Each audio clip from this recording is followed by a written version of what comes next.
Welcome to Return to Center Day 7. And today we're going to be talking about boundaries and containment.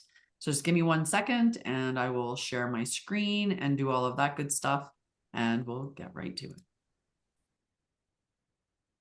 Okay, perfect. I have my document ready and I'm just going to share the screen now.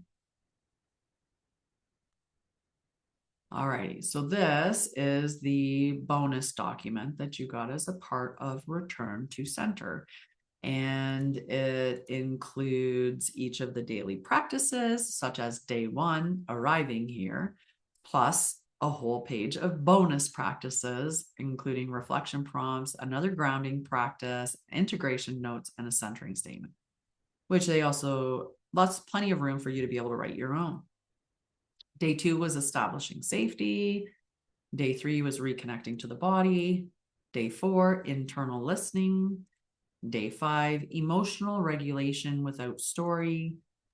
Day 6, clearing daily accumulation. And here we are at day 7, boundaries and containment.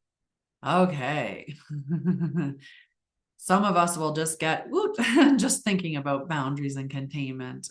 It'll make our bodies respond in some way.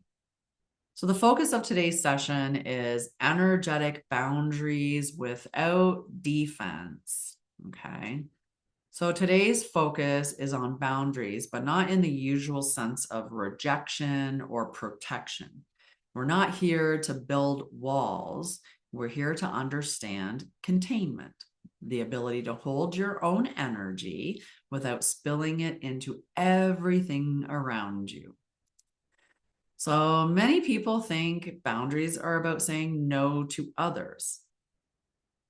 And I think a lot of us feel that that's what the boundary is. But the first and most important boundary is with yourself. And it's the capacity to feel where you end and where the world begins. When your containment is weak, your attention gets scattered. You may feel pulled in many different directions, overly porous, overly responsible, or chronically drained.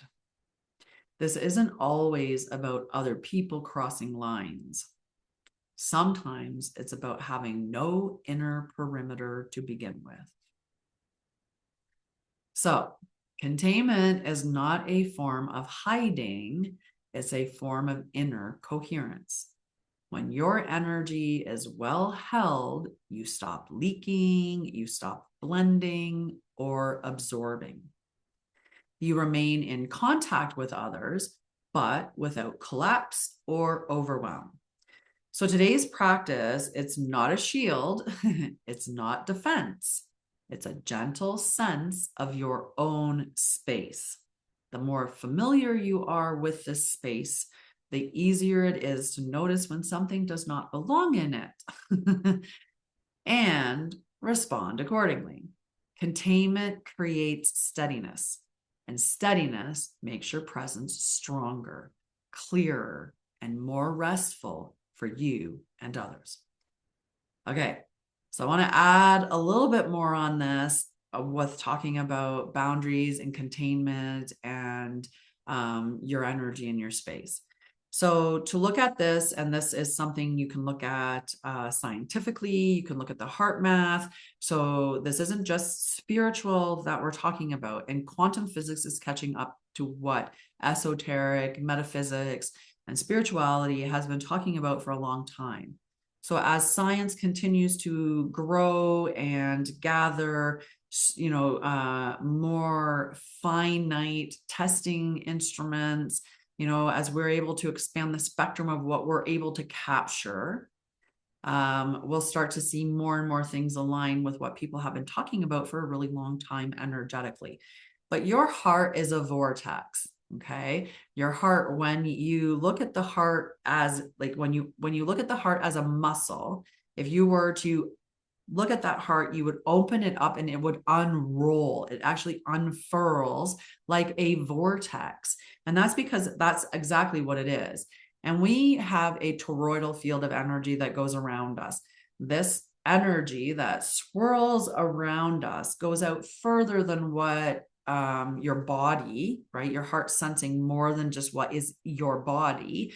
And that's why we can pick up things like your heart rate outside of your body as well, why we can detect things outside of your body, because you're interacting with the field around you through the vortex that your heart is creating, and that energy that's being shared, and you're picking up stuff from the field as well as sharing your stuff with the field.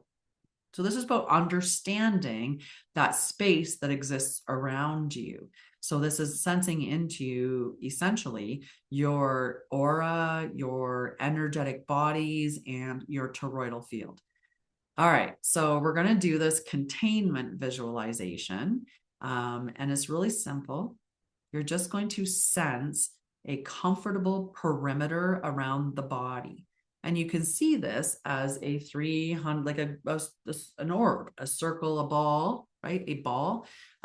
It's encompassing you in all directions. It's not, singular circle like that. It's not a two-dimensional or a flat object. It's going to be surrounding you.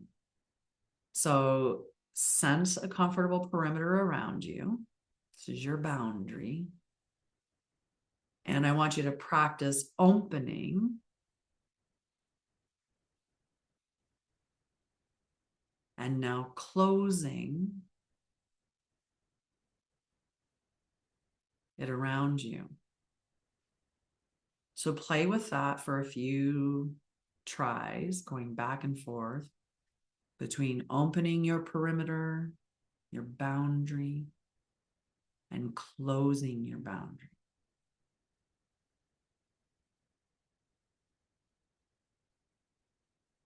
When you're in environments that are safe, where the energy is, there's a great energetic exchange, or it's neutral, right? There doesn't have to, but it can't be taking from you.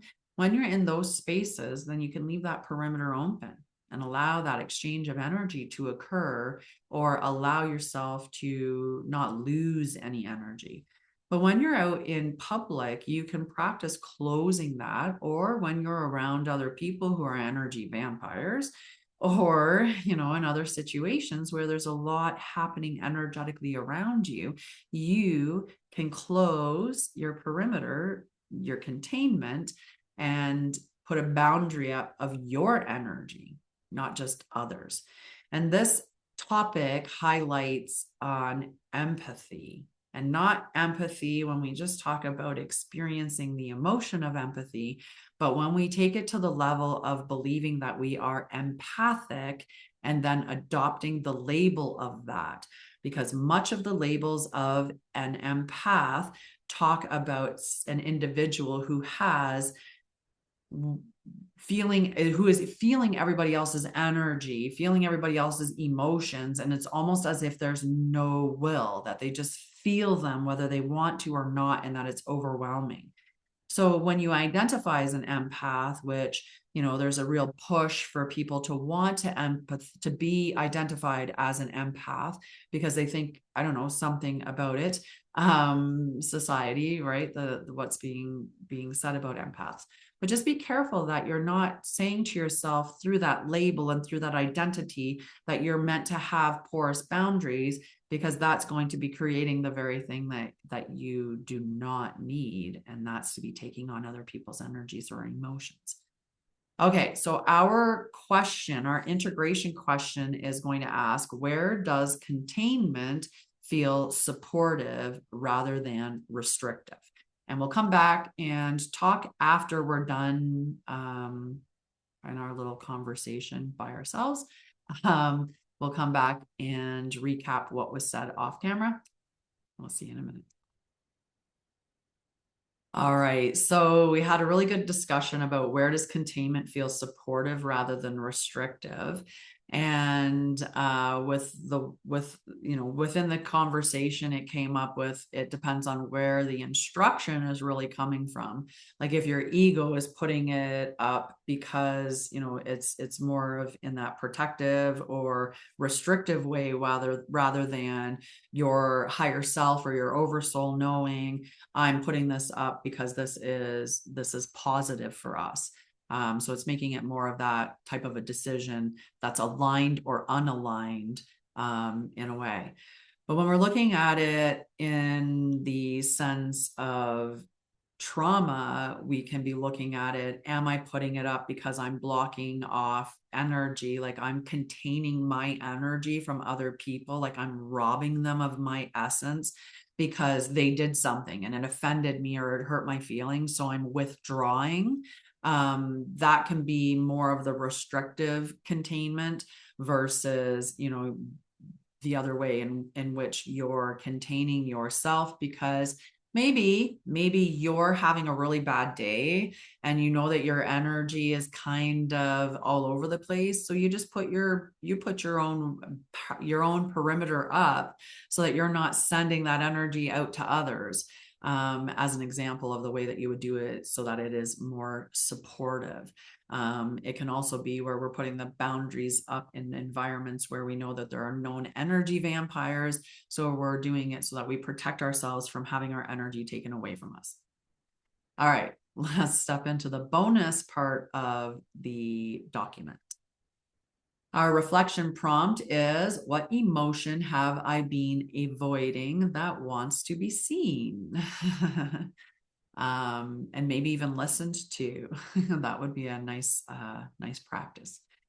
The grounding practice, that's bonus, is to place a warm hand over your heart and say, I am safe to feel.